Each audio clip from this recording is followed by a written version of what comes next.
Hai, saya Marwan, saya seorang statistisi. Pada tutorial kali ini saya akan share bagaimana caranya melakukan web scraping menggunakan R.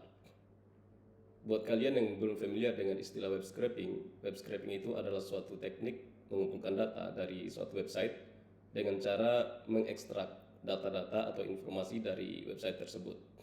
Hal yang perlu kalian pahami sebelum melakukan web scraping adalah struktur dasar dari suatu dokumen HTML. Misalnya saya tunjukkan di sini ya.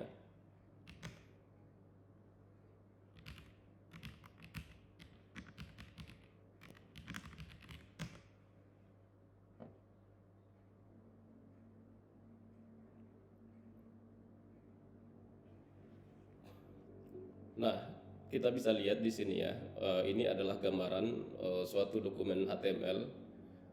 Dokumen HTML itu umumnya diapit dari elemen-elemen ya, dan umumnya dimulai dengan HTML. Kemudian di sini ada head, kemudian title, dan di situ ada body. Umumnya elemen body ini memuat informasi-informasi yang kita butuhkan, dan di dalam body itu sendiri terdapat elemen-elemen lainnya. Misalnya ada H1 untuk heading, kemudian anchor atau A untuk biasanya untuk link, lalu P atau paragraf yang memuat paragraf, atau tabel yang memuat tabel, dan masih banyak lainnya. Namun, kalian tidak perlu memahami dokumen HTML secara mendalam. Kalian cukup perlu tahu bahwa elemen yang ada di dalam website tersebut memuat informasi-informasi yang kita butuhkan. Dengan demikian, kita bisa menginspeksi halaman website tersebut dan menentukan informasi apa yang akan kita ambil. Nah, without any further ado, kita langsung saja ke tutorialnya ya. Nah, teman-teman, di sini saya sudah membuka IDE ya. Kali ini sedikit berbeda. Biasanya saya menggunakan RStudio. Kali ini saya mencoba IDE baru dari Posit, namanya Positron gitu ya. Dan di file R saya di sini, saya sudah membuat komen ya, urutan-urutan yang perlu dilakukan dalam melakukan web scraping. Kita mulai dari tahapan pertama ya. Pertama-tama kita harus memanggil library yang kita inginkan, yang kita butuhkan dalam hal ini untuk mengerjakan tugas kita melakukan web scraping. Library utama yang perlu dipanggil di sini adalah Artface. Artface itu adalah library yang yang kegunaannya untuk melakukan web scraping di area. Saya panggil yang ini. Kemudian tidak lupa ya, library favorit saya, Tidyverse. Dan library berikutnya yang akan saya panggil adalah Janitor. Ini berfungsi untuk ada satu fungsi di dalamnya ya, yang berguna untuk mengcleaning kolom atau nama dari kolom-kolom dari suatu data frame gitu ya. Jadi saya tidak perlu membuat fungsi sendiri untuk membersihkan atau merapikan nama dari kolom-kolom saya. Kemudian untuk kebutuhan menyimpan data, saya panggil library OpenXLSX ya, untuk menyimpan data dalam bentuk Excel misalnya.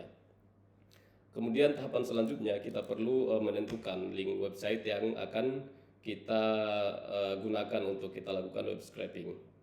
Kita pindah ke sini ya. Misalnya seperti ini ya, saya sudah masuk di Wikipedia.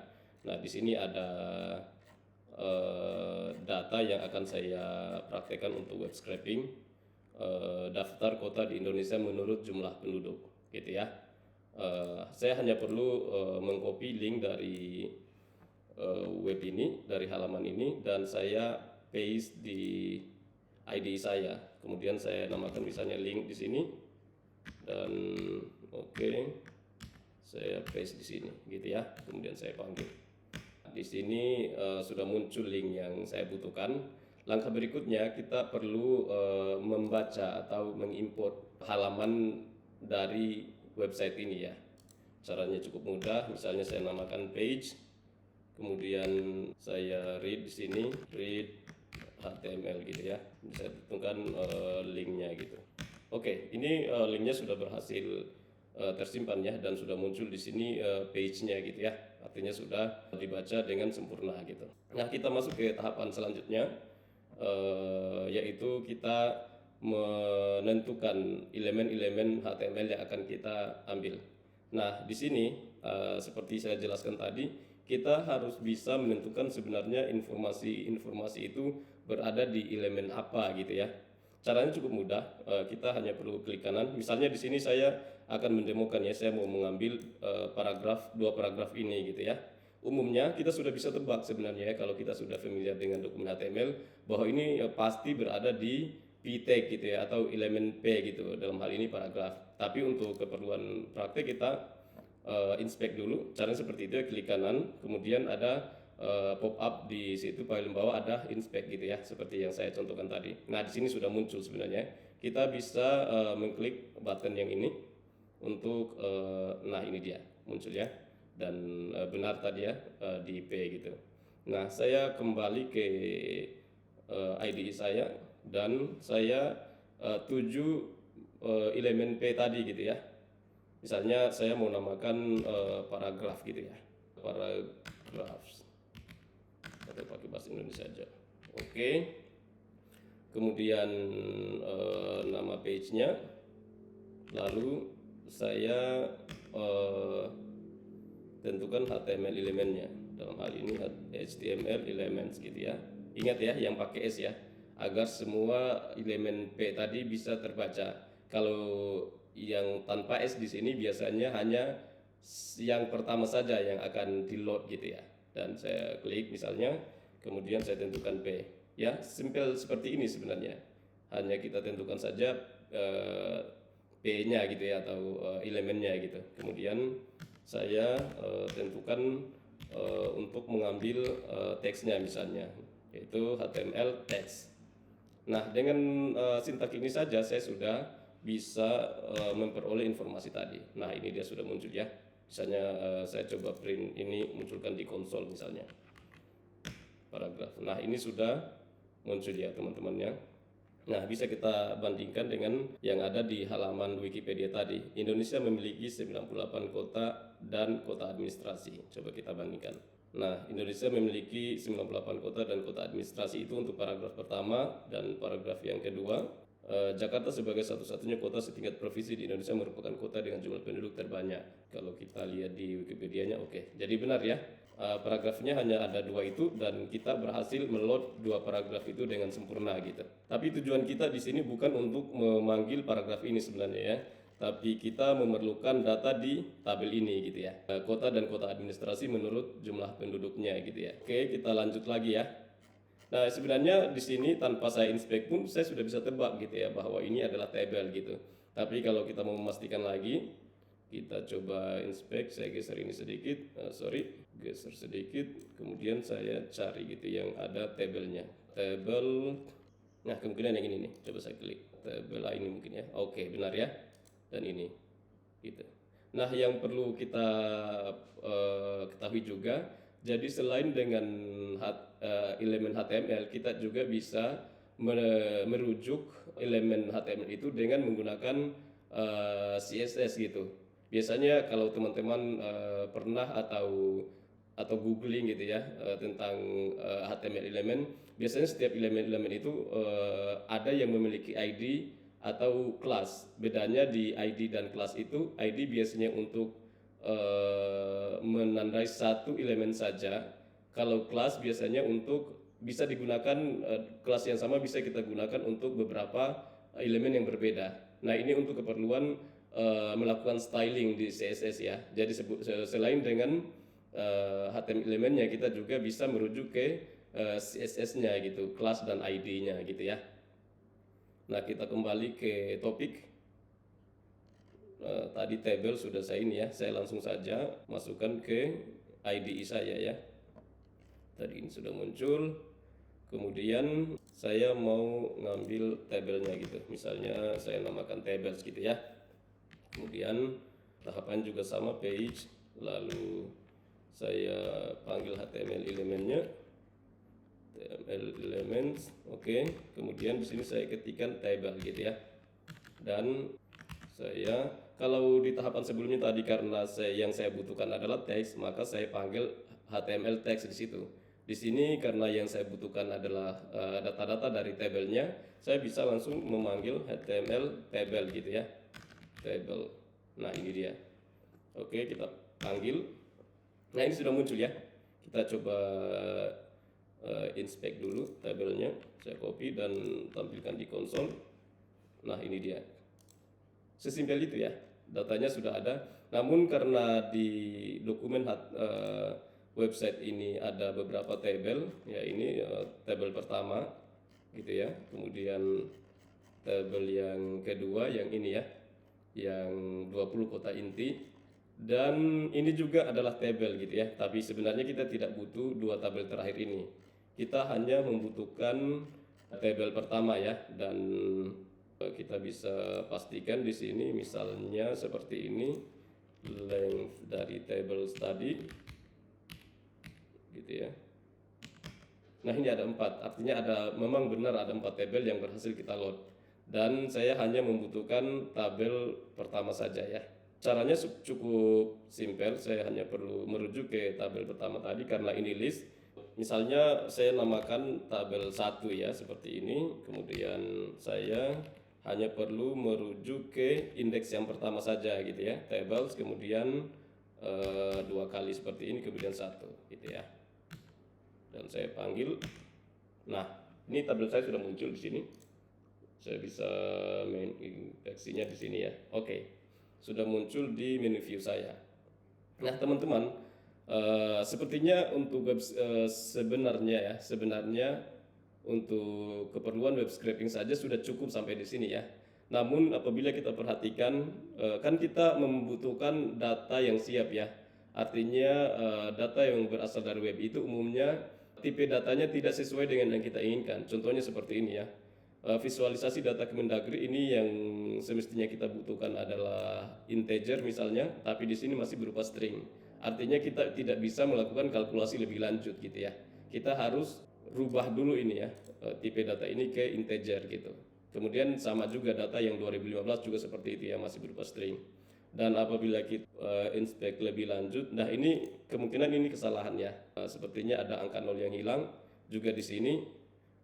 Ini berbeda ya. Ini seharusnya pemisah ribuannya adalah koma, di sini titik gitu.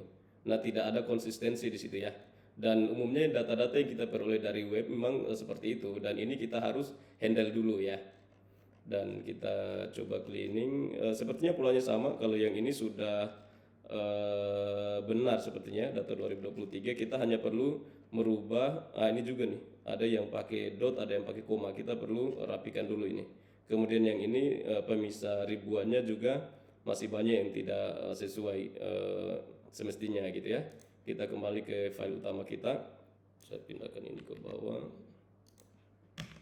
Nah, kita perlu mengcleaning tabel yang tadi ya.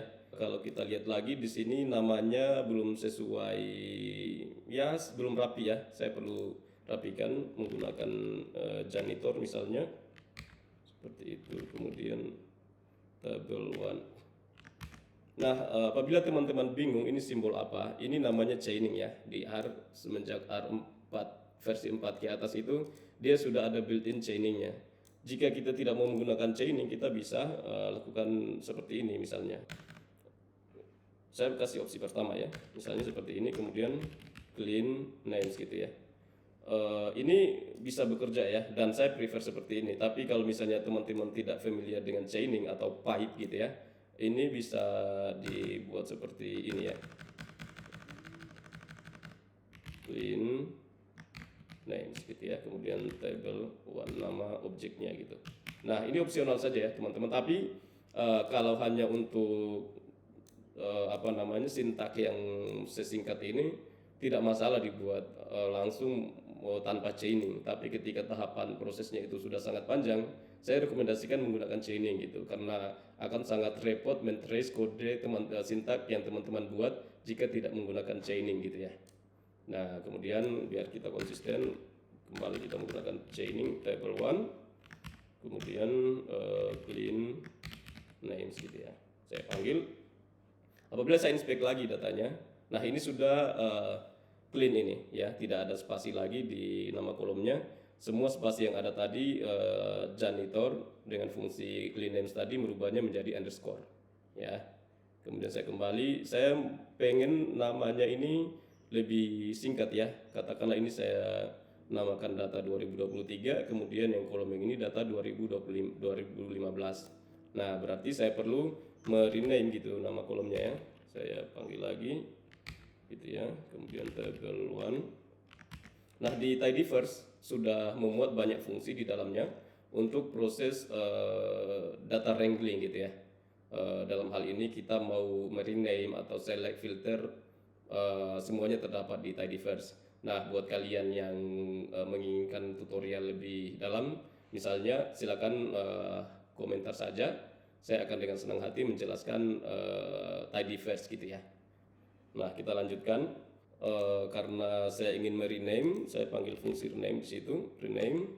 Kemudian data 2015 misalnya, saya coba saya inspect lagi names-nya, names table 1 gitu ya. Kemudian saya copy saja, saya paste di sini ya.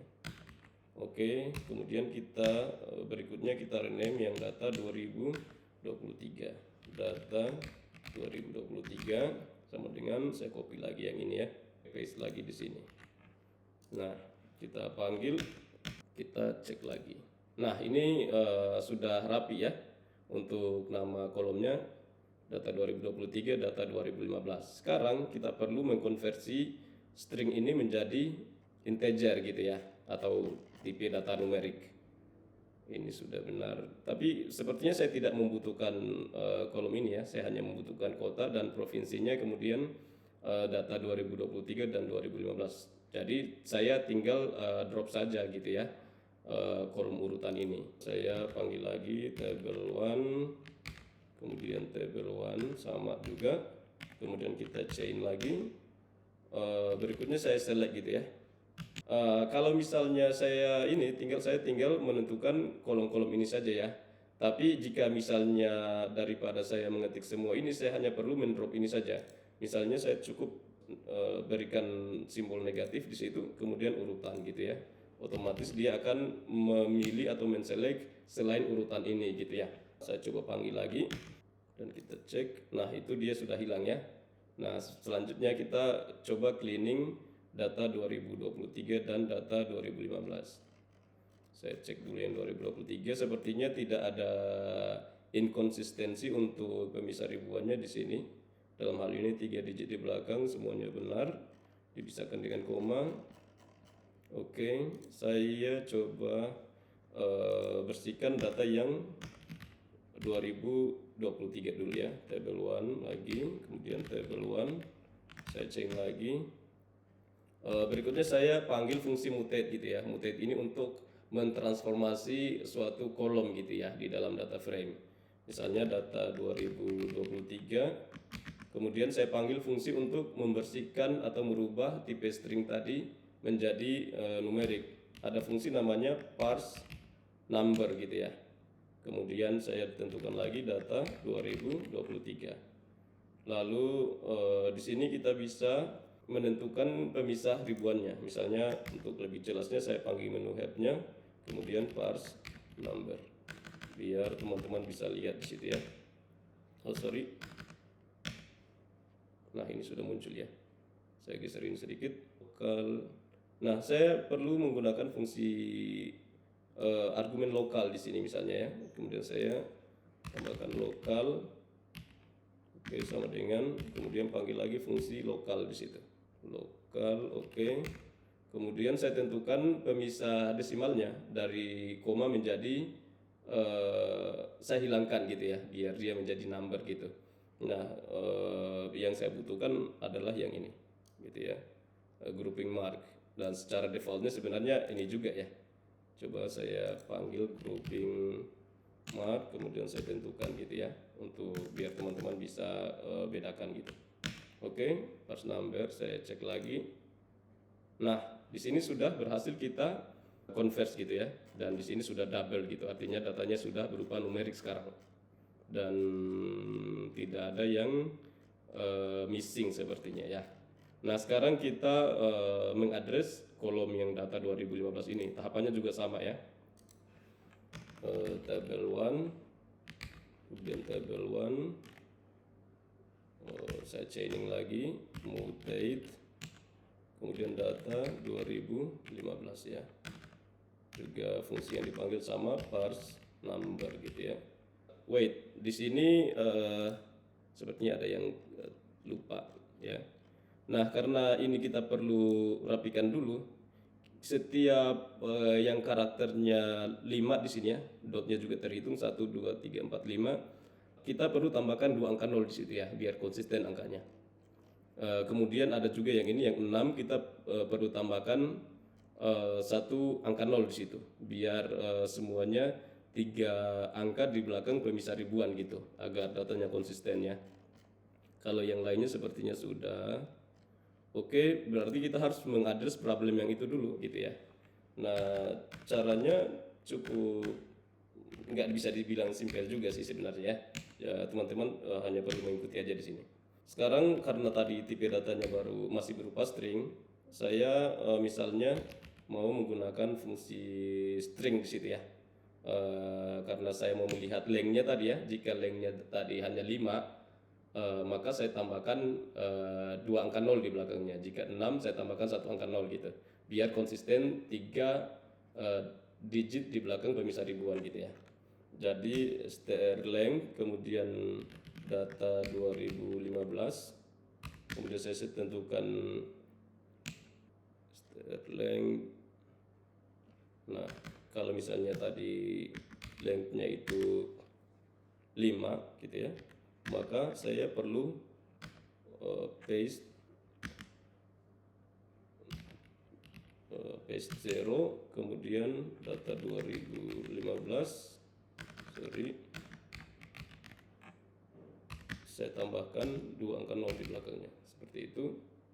Kemudian jika str length-nya dia sama dengan sudah 6, saya perlu menambahkan 1 angka 0 di belakangnya gitu ya. Paste 0, kemudian data 2015, tambahkan 1 0. Kemudian nilai defaultnya adalah nilai tabel itu sendiri. Default berarti data 2015 seperti ini ya. Coba kita panggil lagi. Nah, tidak ada yang error ya. Kita inspect. Coba kita lihat apakah masih memuat data yang tidak beres. Nah, ini sudah benar ya. Menambahkan 2 angka 0 di belakangnya. Kita tambahkan 1 angka 0 di sini. Dan sudah konsisten di sini ya. Ini masih ada yang keliru sepertinya. Oke, kita rubah lagi ya. Coba saya panggil dari awal biar tidak hilang datanya. Oke, saya hanya perlu mengerun lagi. Instead of sama dengan di sini, saya bikin kurang dari sama dengan aja. Kurang dari sama dengan. Kemudian di sini juga kurang dari sama dengan gitu ya. Coba kita panggil lagi di sini.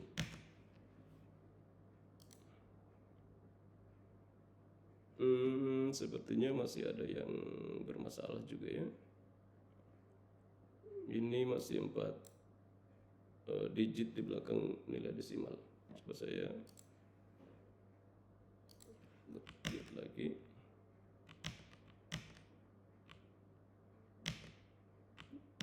Masalah kita sekarang hanya di kolom data 2015 saja ya. Coba ini kita inspect. Untuk berjaga-jaga, coba saya taruh 2 di sini ya, biar dia tidak menimpa data 2015-nya. Oke. Coba kita pakai cara yang manual ya. Karena ini datanya juga tidak begitu banyak yang bermasalah. Coba kita inspect ya. Tapi sebenarnya untuk proses cleaning itu tidak direkomendasikan ya, karena kalau misalnya datanya hanya segini aja oke lah. Tapi kalau datanya sangat banyak, ya proses manual seperti itu sangat tidak direkomendasikan gitu ya. Oke, misalnya kita coba lakukan seperti ini ya. Ini saya komen saja di table 134 2000, kemudian kolomnya 1 2 3 4, kolom 4 sama dengan paste ini, kemudian saya copy lagi, kemudian 2 angka 0 ya. Seperti itu sintak-sintak yang sudah kita bikin seperti itu. Oke, sepertinya datanya sudah benar sesuai keinginan kita sekarang. Dan sekarang saya tidak membutuhkan kolom yang data 2015-2 ya. Saya hanya perlu drop saja. Teman-teman bisa menggunakan seperti ini kalau misalnya mau mendrop satu kolom ya. Tabel 1, kok tabel 1 lagi ya. Data 2015-2 gitu ya. Oke, kemudian saya assign jadi 0 gitu ya. Oke, kita cek lagi. Nah, ini data kolom yang data 2015_2 sudah hilang. Sekarang kita sudah memiliki data yang rapi. Kita hanya perlu mengkonvert dari string ke numerik gitu ya. Caranya juga sama tadi. Table 1, kemudian table 1 kita chaining, mutate gitu ya. Kemudian data 2015 sama dengan parse number. Oke, data 2015. Kemudian kita tentukan lokalnya gitu ya. Lokal sama dengan lokal, grouping marknya, tipe ya, lokal, oke. Grouping mark, dan saya tentukan dot di situ ya. Kalau sebelumnya tadi pakai koma, sekarang dot ya, sesuai dengan kondisi datanya gitu ya. Dan kita akan coba run sintak yang ini. Kemudian kita inspect lagi ya. Nah, ini sudah benar ya. Dan kita sudah mendapatkan data yang siap untuk digunakan gitu ya. Ini sudah double juga tipe datanya. Artinya kita sudah memiliki tipe data numerik gitu ya. Oke, untuk tahapan web scraping sampai dengan cleaning datanya kira-kira seperti itu. Jika ada pertanyaan yang teman-teman ingin ajukan terkait prosesnya, misalnya saya terlalu cepat menjelaskannya atau ada tahapan yang menurut teman-teman masih missing, silakan tinggalkan komentar di kolom komentar saya. Saya akan dengan senang hati menjelaskan gitu ya. Baik, sekian tutorial kali ini. Jika teman-teman merasa tutorial saya kali ini bermanfaat, jangan lupa subscribe. Dan sampai jumpa lagi di tutorial selanjutnya. Terima kasih.